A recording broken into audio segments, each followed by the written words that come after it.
નમસ્કાર વિદ્યાર્થી મિત્રો, પરીક્ષા પર્વની ગુરુ ચાવી અંતર્ગત મિશન સિદ્ધત્વ 2.0 ધોરણ 10 વિજ્ઞાનના સેશનમાં ફરીથી એક વખત તમારું સ્વાગત કરું છું।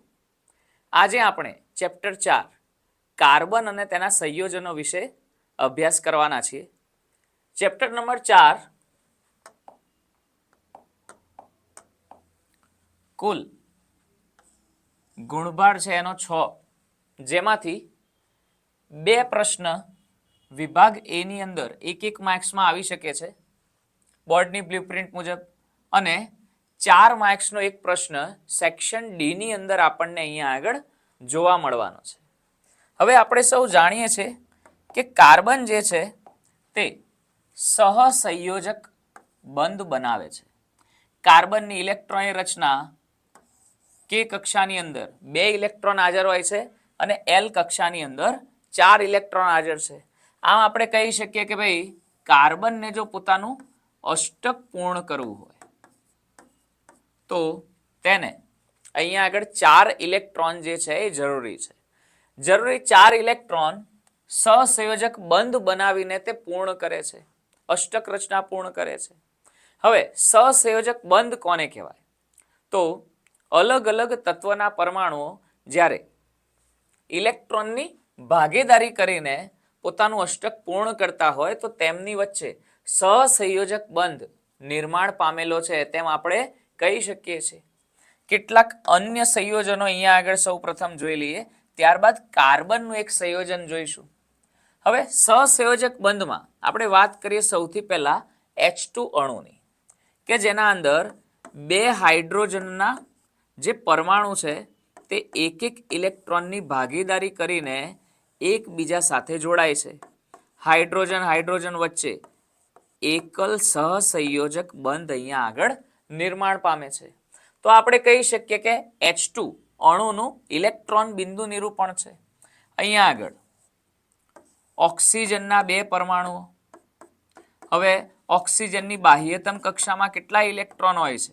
તો 6 માંથી અહીંયા આગળ આપણે 2 ઇલેક્ટ્રોન અહીંયા આગળ ભાગીદારી કરાવડાવીએ છીએ, કારણ કે ઓક્સિજનની ઇલેક્ટ્રોનની રચના જે છે કે કક્ષામાં 2 ઇલેક્ટ્રોન ધરાવે છે અને એલ કક્ષાની અંદર 6 ઇલેક્ટ્રોન ધરાવે છે।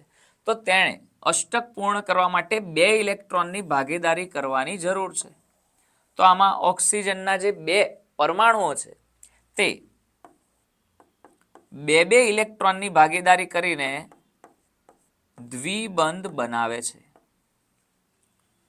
N2 અણુમાં નાઇટ્રોજનની ઇલેક્ટ્રોનની રચના કે કક્ષામાં 2 ઇલેક્ટ્રોન અને એલ કક્ષાની અંદર 5 ઇલેક્ટ્રોન ધરાવે છે।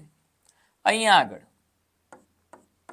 નાઇટ્રોજનની બાહ્યતમ કક્ષામાં રહેલા 5 ઇલેક્ટ્રોનમાંથી 3 ઇલેક્ટ્રોન બીજા નાઇટ્રોજનના પરમાણુ સાથે ભાગીદારી પામે છે, કે જેના પરિણામ સ્વરૂપે N2 અણુ બને છે, જેમાં નાઇટ્રોજન નાઇટ્રોજન વચ્ચે ત્રિબંધ નિર્માણ પામે છે।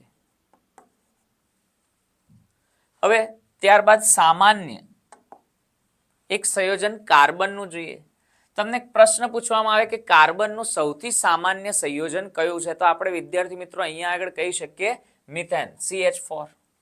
હવે કાર્બન જે છે તે 4 હાઇડ્રોજન સાથે સહસંયોજક બંધથી અહીંયા આગળ જોડાયેલો છે। કાર્બનની બાહ્યતમ કક્ષાના 4 ઇલેક્ટ્રોન, સંયોજકતા 4 છે વિદ્યાર્થી મિત્રો। 4 ઇલેક્ટ્રોન જે છે એ અલગ અલગ હાઇડ્રોજનના પરમાણુ સાથે ભાગીદારી કરે છે અને અહીંયા આગળ અષ્ટક પૂર્ણ કરે છે। તો આપણે કહી શકીએ કે મિથેનનું ઇલેક્ટ્રોન બિંદુ નિરૂપણ થયું। IMP છે આપણે કહી શકીએ વિદ્યાર્થી મિત્રો। અહીંયા આગળ એક પછી એક ક્રમિક ટોપિક્સ જોતા જઈએ। બીજો ટોપિક અહીંયા આગળ આપણી પાસે છે સર્વતોમુખી સ્વભાવ। હવે આપણે જાણીએ છીએ કે પૃથ્વી ઉપર કાર્બન જે છે એ સર્વત્ર છે। કોઈ પણ પદાર્થ છે, કોઈ પણ વસ્તુ છે, એના અંદર કાર્બનના પરમાણુઓ હાજર છે। કાર્બન આટલી મોટી સંખ્યામાં પરમાણુ કેવી રીતના બનાવી શકે છે? કાર્બન જે છે એ અલગ અલગ સંયોજનો કેવી રીતના બનાવી શકે છે એ આપણે આ ટોપિકની અંદર જોવાનું છે. કાર્બન પાસે એવો તો કેવો સ્વભાવ છે કે જે તેને સર્વત્ર બનાવે છે. આપણે જાણીએ છીએ કે પૃથ્વીના પોપડાની અંદર કાર્બનનું જે પ્રમાણ છે એ 0.2% છે અને વાતાવરણની અંદર કાર્બનના પરમાણુનું જે પ્રમાણ છે એ 0.3% છે. એક માર્ક્સની અંદર પૂછી શકે. તો પૃથ્વીના પોપડાની અંદર પેટ્રોલિયમ કોલસા સ્વરૂપે, જ્યારે વાતાવરણની અંદર કાર્બન ડાયોક્સાઇડ કાર્બન મોનોક્સાઇડ સ્વરૂપે કાર્બનના પરમાણુઓ હાજર છે. તો અહીંયા આગળ એના બે ગુણધર્મની આપણે ચર્ચા કરવી છે સહસંયોજક બંધ માટેના. પહેલો ગુણધર્મ છે કેટેનેશનનો ગુણધર્મ. કેટેનેશનનો ગુણધર્મ જે છે એની આપણે સૌ પ્રથમ વ્યાખ્યા લખવી પડે કે કાર્બન કાર્બન પરમાણુ એકબીજા સાથે જોડાવાની જે અદ્વિતીય ક્ષમતા ધરાવે છે એને કેટેનેશનનો ગુણ કહેવામાં આવે છે. કેટેનેશનના ગુણને અંતર્ગત કાર્બન બીજા કાર્બન સાથે એકલ બંધથી, દ્વિબંધથી અથવા તો ત્રિબંધથી જોડાઈ શકે છે. આ સાથે સાથે કાર્બન બીજા કાર્બન પરમાણુ સાથે જોડાઈને શૃંખલા, શાખિત શૃંખલા અથવા તો વલય સંરચનાઓ પણ બનાવી શકે છે. આમ કાર્બનની અંદર બીજા અન્ય કાર્બન સાથે જોડાઈને જે સંયોજનો જોવા મળે છે એ ખૂબ જ મોટી સંખ્યામાં જોવા મળે છે.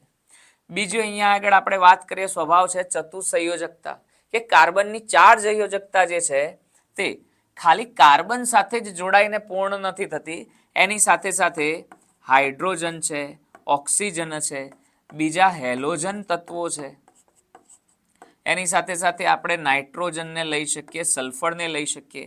આ તમામ સાથે કાર્બન પોતે સહસંયોજક બનાવીને સહસંયોજક બંધ બનાવીને પોતાની સંયોજકતા પૂર્ણ કરવાની વૃત્તિ ધરાવે છે. આ ઉપરાંત કાર્બન જે છે તેને આપણે કદની વાતચીત કરીએ વિદ્યાર્થી મિત્રો, તો કાર્બન માત્ર 2 કક્ષા ધરાવે છે. કાર્બનની પહેલી કક્ષામાં 2 ઇલેક્ટ્રોન છે આપણે જાણીએ છીએ ને, બીજી કક્ષા એટલે કે સંયોજકતા કક્ષા બાહ્યતમ કક્ષામાં 4 ઇલેક્ટ્રોન છે. આમ કાર્બન જ્યારે પણ અન્ય કાર્બન સાથે અથવા તો અન્ય તત્વના પરમાણુઓ સાથે સહસંયોજક બંધ બનાવશે ત્યારે બીજી કક્ષામાં હાજર ઇલેક્ટ્રોનનો ઉપયોગ કરીને બનાવે છે. આમ બીજી કક્ષામાં જે સહસંયોજક બંધ નિર્માણ પામવા માટે ઇલેક્ટ્રોન હાજર છે એના ઉપરની જે પકડ છે એ મજબૂત હોવાના કારણે ખૂબ જ પ્રબળ અને સારો એવો સહસંયોજક બંધ તે બનાવી શકશે. તો કાર્બનનું નાનું જે કદ છે, નાનું કદ તેને આ રીતના સંયોજનો બનાવવા માટે મદદરૂપ થતું હોય છે. ત્યારબાદ નેક્સ્ટ થિયરી જોઈએ વિદ્યાર્થી મિત્રો, તો એ છે હાઇડ્રોકાર્બન સંયોજનો. હાઇડ્રોકાર્બન સંયોજનો કોને કહેવાય? તો એવા સંયોજનો કે જે માત્ર ને માત્ર કાર્બન અને હાઇડ્રોજનથી નિર્માણ પામેલા હોય એને આપણે હાઇડ્રોકાર્બન સંયોજનો કહી શકીએ છીએ. હાઇડ્રોકાર્બન સંયોજનની અંદર આપણે અલગ અલગ કેટેગરીની અંદર એને વર્ગીકૃત કરી શકીએ છીએ. પહેલું છે આપણે કહી શકીએ કે આલ્કેન સંયોજનો, બીજા છે આલ્કીન સંયોજનો અને ત્રીજા છે આલ્કાઇન સંયોજનો. હવે આના કેટલાક ગુણધર્મો પણ છે. સામાન્ય સૂત્ર આપણે ચર્ચા કરીએ તો આલ્કેન સંયોજનમાં CnH2n+2 સામાન્ય સૂત્ર જોવા મળે છે. અહીંયા આગળ CnH2n જોવા મળે છે સામાન્ય સૂત્ર, જ્યારે અહીંયા આગળ CnH2n-2 સામાન્ય સૂત્ર જોવા મળે છે. તો તમને પ્રશ્ન પૂછાઈ શકે હાઇડ્રોકાર્બન સંયોજન કોને કહેવાય, તેના પ્રકારો જણાવો. પ્રકારો જણાવીને એના કેટલાક એક્ઝામ્પલ આપણે દર્શાવી શકીએ છીએ આ સામાન્ય સૂત્રનો ઉપયોગ કરીને. આલ્કેન સંયોજનો એમાં મોટા ભાગના બધા જ જે કાર્બન છે એ એકલ બંધથી જોડાયેલા હોય છે. આલ્કીન સંયોજનોમાં કાર્બન કાર્બન વચ્ચે ઓછામાં ઓછો એક દ્વિબંધ હાજર હોય છે, જ્યારે આલ્કાઇન સંયોજનોમાં કાર્બન કાર્બન વચ્ચે ઓછામાં ઓછો એક ત્રિબંધ હાજર હોય છે. એટલા માટે આ કેટેગરી વાઇઝ આપણે એને અલગ અલગ નામ આપી શકીએ છીએ. આલ્કેન સંયોજનમાં તમામ સંયોજનના નામની પાછળ એન, આલ્કીનમાં ઇન, જ્યારે આલ્કાઇનમાં આઇન પ્રત્યય લગાવવામાં આવે છે.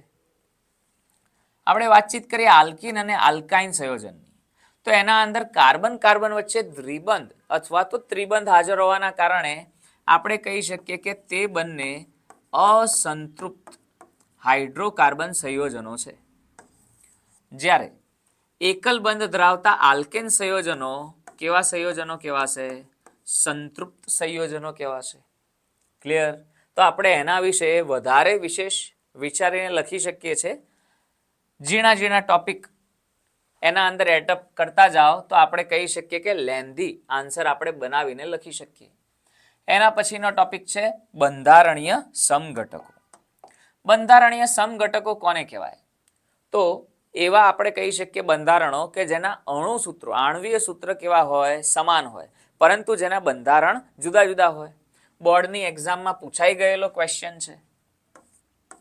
જેમ કે આપણે વાતચીત કરીએ કે આપણે બ્યુટેનના C4H10 ના આપણે બંધારણીય સમઘટકો લેવા છે. તો આપણે પહેલા તો 4 કાર્બનને શૃંખલામાં ગોઠવી શકીએ છીએ. એ દરેકે દરેક કાર્બન ઉપર આપણે કહી શકીએ કે કુલ હાઇડ્રોજન કેટલા સમાવી શકાશે? તો 3 + 3 6, 7 8 9 અને 10. બીજું આપણે બંધારણ કંઈક આ રીતના વિચારી શકીએ છીએ કે જેમાં 3 + 3 6 + 3 9 અને એક આ 10 હાઇડ્રોજન આપણે ઉમેરી શકીએ. આમ બ્યુટેનના બંધારણીય સમઘટકોની સંખ્યા કેટલી થઈ ગઈ? 2 થઈ ગઈ. આ જ બેઠે બેઠો પ્રશ્ન બોર્ડની એક્ઝામમાં પૂછાયેલો છે કે બંધારણીય સમઘટકો એટલે શું? બ્યુટેનના બંધારણીય સમઘટકો જણાવો. તો 2 બંધારણીય સમઘટક આપણે અહીંયા આગળ દોરી શકીએ છીએ. વલય સંયોજનો કોઈ દિવસ બંધારણીય સમઘટકમાં આવી શકે નહીં, કારણ કે વલય સંયોજનમાં તમામ કાર્બન જે છે એના ઉપર જેટલા કાર્બન છે એના કરતાં બમણા હાઇડ્રોજન હશે. આપણે અહીંયા આગળ કમ્પેર કરીએ તો કાર્બન ઉપર 10 હાઇડ્રોજન છે, જ્યારે અહીંયા આગળ માત્ર 8 જ આવે છે.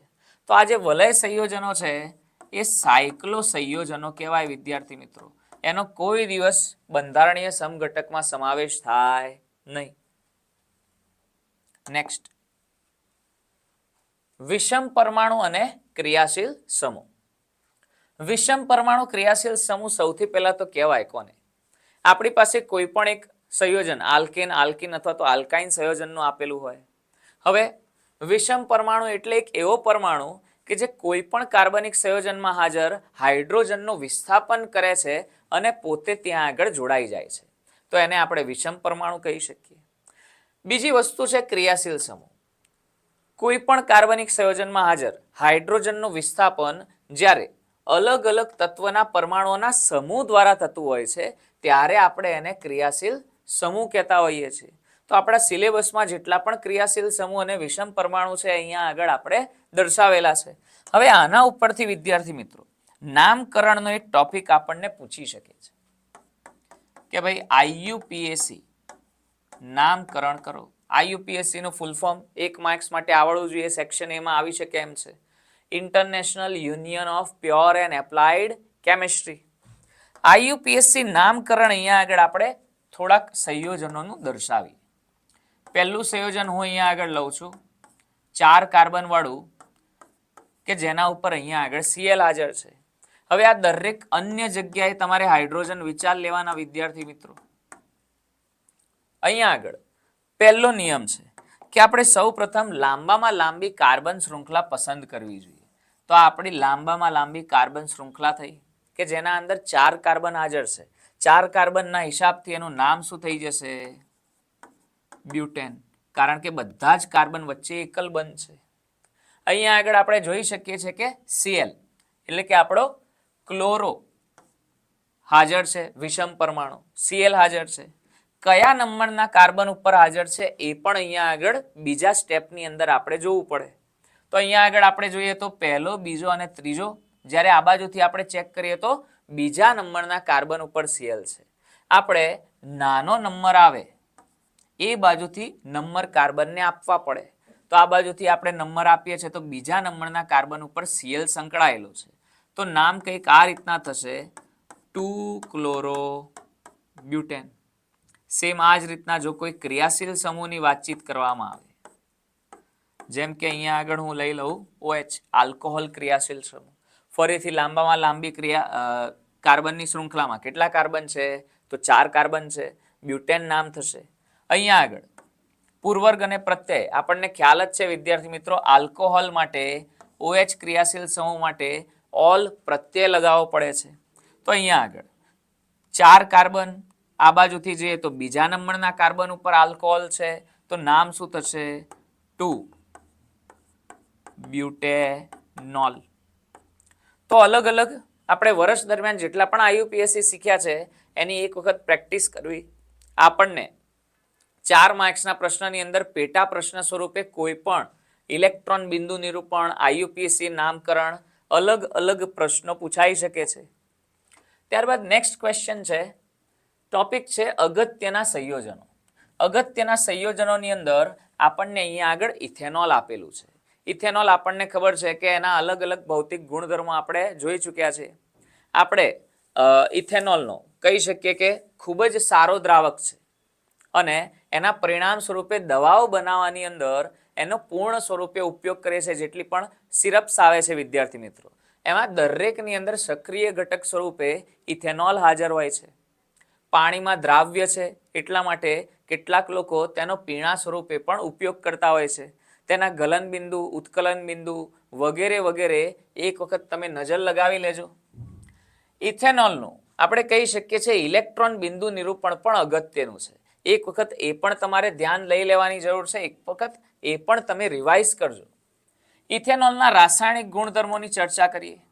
પહેલો રાસાયણિક ગુણધર્મ આપણને ઇથેનોલ માટે આપેલો છે, તે છે તેની સોડિયમ સાથેની પ્રક્રિયા.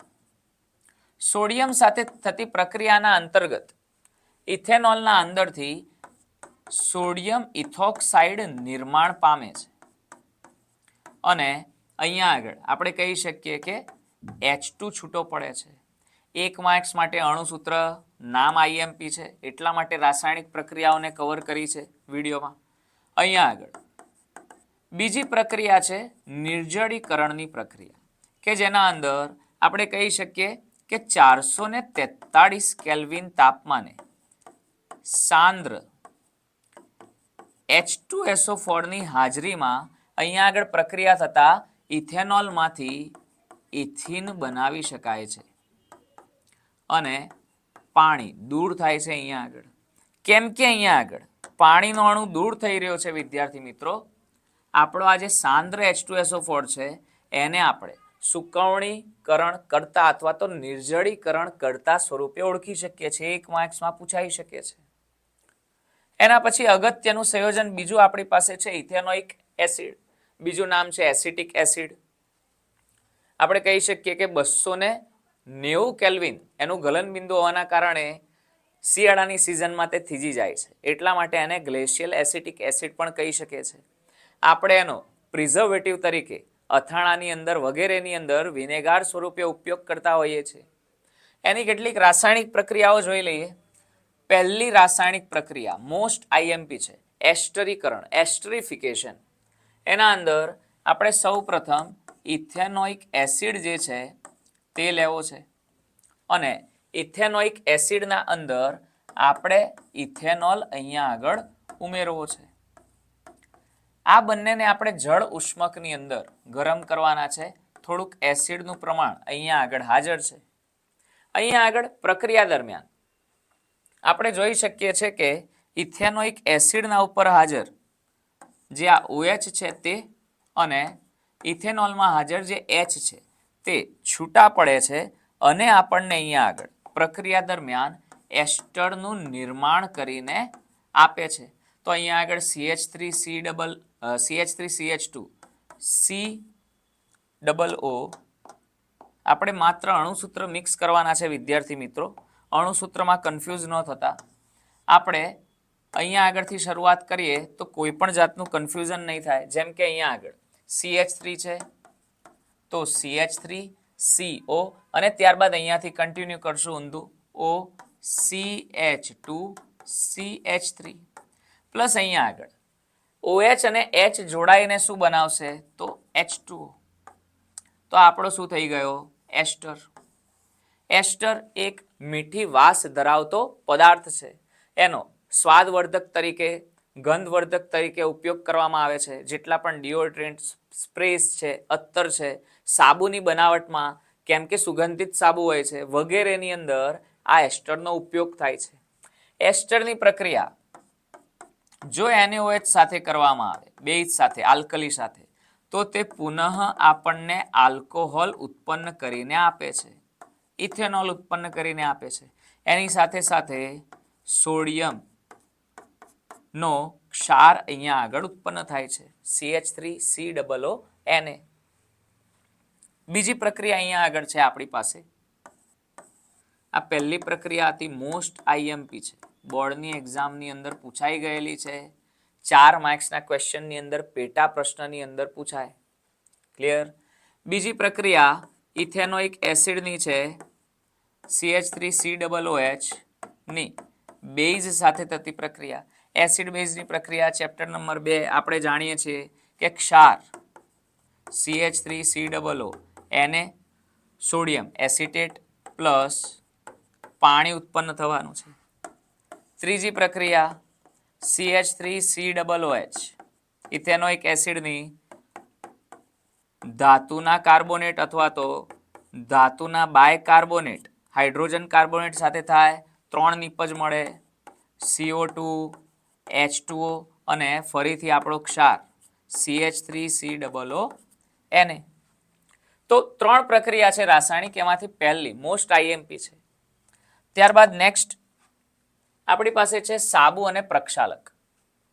સાબુ અને પ્રક્ષાલક જે છે વિદ્યાર્થી મિત્રો, એના અંદર આપણે જોઈ શકીએ છીએ કે જે સાબુ છે તે કાર્બોક્સિલિક એસિડના સોડિયમ અથવા તો પોટેશિયમના ક્ષાર હોય છે, જ્યારે ડિટર્જન્ટ પ્રક્ષાલક જે છે તે સલ્ફોનિક એસિડના સોડિયમ ક્ષાર કે ક્લોરીન બ્રોમાઇડના એમોનિયમ ક્ષાર આપણે કહી શકીએ છીએ.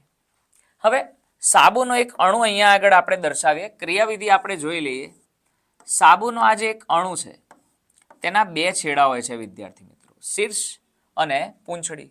શીર્ષનો જે ભાગ છે ત્યાં આગળ Na+ હાજર હોવાના કારણે એને આયનીય છેડો પણ કહી શકીએ, અને અહીંયા આગળ કાર્બનની લાંબી શૃંખલા હોવાના કારણે એને કાર્બનિક છેડો પણ કહેવામાં આવે છે. આ જે છેડો છે તે આપણો જળ અનુરાગી છેડો છે, જ્યારે આ છેડો જળ વિરાગી છેડો છે. જ્યારે આપણે સાબુનું દ્રાવણ બનાવીએ છીએ ત્યારે પાણીની અંદર આપણે કહી શકીએ કે આપણા આ જે સાબુના અણુઓ છે તે કંઈક આ રીતની ગોઠવણ બનાવે છે. એટલે કે જળ અનુરાગી છેડો પાણીમાં દ્રાવ્ય થઈ જાય છે, પરંતુ જળ વિરાગી છેડો પાણીમાં દ્રાવ્ય થતો નથી. કાર્બનિક છેડો છે તો કાર્બનિક સંયોજન સાથે જ તે જોડાઈ શકે છે. જ્યારે આપણે આ સાબુના દ્રાવણની અંદર આપણા કપડા ઉપર કે જેના ઉપર ગ્રીસ છે, ખાદ્ય પદાર્થ છે, અલગ અલગ પ્રકારના ડાઘ પડેલા છે, એને જ્યારે આપણે સાબુના દ્રાવણમાં નાખશું, કેમ કે ડાઘ બધા કાર્બનિક પ્રકારના સંયોજનો છે, આમ સાબુના આ જે અણુઓ છે તે ડાઘની આજુબાજુ આપણે કહી શકીએ છીએ કે આ રીતની સંરચના તૈયાર કરશે જોડાઈને. આ જે સંરચના છે તેને આપણે મિશેલ સંરચના કહી શકીએ છીએ વિદ્યાર્થી મિત્રો. દરેક સાબુના અણુના છેડે Na+ હાજર છે. આમ આ પ્રકારની મિશેલ સંરચનાઓ હજારો લાખોની સંખ્યામાં અહીંયા આગળ નિર્માણ પામે છે. દરેક મિશેલ સંરચનાના છેડા ઉપર Na+ હોવાના કારણે મિશેલ સંરચનાઓ એકબીજા સાથે મિશ્રિત થઈ શકતી નથી અને પાયસનું નિર્માણ કરે છે, ઇમલ્શનનું નિર્માણ કરે છે, કલીલ દ્રાવણનું નિર્માણ કરે છે. સાબુનો જે અણુ છે એની એક લિમિટેશન છે વિદ્યાર્થી મિત્રો. કઠિન પાણી સાથે જો સાબુના અણુની પ્રક્રિયા કરવામાં આવે તો સાબુનો અણુ અદ્રાવ્ય ક્ષાર ઉત્પન્ન કરે છે અને એના પરિણામ સ્વરૂપે ફીણ ઉત્પન્ન થઈ શકતું નથી. એક એક્ઝામ્પલ સાબુના અણુને આપણે જોઈ લઈએ. માની લો કે અહીંયા આગળ હું સોડિયમ સ્ટીઅરેટ લઉં છું, C17H35COONA. સોડિયમ સ્ટીઅરેટ કહી શકાય વિદ્યાર્થી મિત્રો આને. હવે કઠિન પાણીની અંદર જ્યારે તે પ્રક્રિયા કરે છે ત્યારે કઠિન પાણીમાં હાજર મોટા ભાગના જે કેલ્શિયમ અને મેગ્નેશિયમના ક્ષાર છે એની સાથે પ્રક્રિયા થવાના પરિણામ સ્વરૂપે તે અહીંયા આગળ કેલ્શિયમ સ્ટીઅરેટ અથવા તો મેગ્નેશિયમ સ્ટીઅરેટ બનાવી દે છે. તો આપણે કહી શકીએ કે અહીંયા આગળ કેલ્શિયમ સ્ટીઅરેટ C17H35COO ટ્વાઇસ Ca અથવા તો જો મેગ્નેશિયમ હશે તો C17H35COO ટ્વાઇસ Mg આ પ્રકારના અદ્રાવ્ય અવક્ષેપ ઉત્પન્ન કરશે. પ્લસ એની સાથે Na+ છૂટો પડે છે. આ અદ્રાવ્ય અવક્ષેપ જ્યારે ઉત્પન્ન થાય છે ત્યારે તે ફીણ ઉત્પન્ન થવા દેતા નથી. જ્યારે એના સામે આપણે હવે લાવ્યા છે પ્રક્ષાલકો. પ્રક્ષાલક જે છે તે આ પ્રકારના અદ્રાવ્ય અવક્ષેપ કઠિન પાણી સાથે આપતા નથી, જેના પરિણામ સ્વરૂપે આપણે કોઈ પણ વોશિંગ પાવડર છે, આપણે શેમ્પુ છે, એના અંદર હવે પ્રક્ષાલકનો ઉપયોગ કરતા થયા છે અને સરળતાથી જે તે ડાઘ છે, ધૂળ છે, એને દૂર કરી શકીએ છીએ. જેટલા પણ પ્રશ્નો જોયા વિદ્યાર્થી મિત્રો એના સિવાય હવે કેમ કે ચેપ્ટર 4 માર્ક્સની અંદર અને સેક્શન એ ની અંદર પૂછાવાનું છે, આપણે 2 માર્ક્સના જે ક્વેશ્ચન્સ છે એને અંડર એસ્ટિમેટ કરી શકીએ નહીં. જેમ કે એક ક્વેશ્ચન સમાનધર્મી શ્રેણી છે એ પણ તમારે ખાસ જોઈ લેવાનો છે અચૂકથી. આના સિવાય અગત્યના જે 2 માર્ક્સના પ્રશ્નો હોય જે આપણા ઇન્ટેક્સ્ટ ક્વેશ્ચન અથવા તો સ્વાધ્યાયમાં આપેલા હોય એ પણ અચૂકથી તમારે જોઈને જવાનું છે. જે મેઇન થિયરી છે એની ચર્ચા આપણે આ વિડીયો દરમિયાન કરી છે. એક માર્ક્સના જે ક્વેશ્ચન છે એના અંદર પણ ખાસ અણુસૂત્રો જે છે એ તમારે એક વખત ખાસ રેફર કરવાના છે. ઇલેક્ટ્રોન બિંદુ નિરૂપણની અંદર કયા પૂછાઈ શકે છે, 2 માર્ક્સની અંદરનો જે પ્રશ્ન છે પેટા પ્રશ્ન સ્વરૂપે ઇલેક્ટ્રોન બિંદુ નિરૂપણ આવી શકે. તો એક તો બેન્ઝીનનું ઇલેક્ટ્રોન બિંદુ નિરૂપણ આવી શકે છે. સામાન્યમાં સામાન્ય સંયોજન મિથેન CH4 નું આવી શકે છે. આપણા અગત્યના સંયોજનો હમણાં જે આપણે જોયા ઇથેનોલ અને ઇથેનોઇક એસિડ એનું પણ ઇલેક્ટ્રોન બિંદુ નિરૂપણ આવી શકે છે. તો આશા રાખું છું વિદ્યાર્થી મિત્રો ચેપ્ટર 4ના જેટલા પણ મેઇન ક્વેશ્ચન્સ છે અહીંયા આગળ સારી રીતના તમારા સમક્ષ રજૂ કરી શક્યો હોઈશ. વિડીયોના અંતમાં ભગવદ્ ગીતાના અંદરથી એક અગત્યનો વિદ્યાર્થી જીવનને ઉપયોગી થઈ શકે એવો શ્લોક તરત જ પ્રસ્તુત થશે, જેને શાંતિથી સાંભળજો અને એને અંકિત કરજો.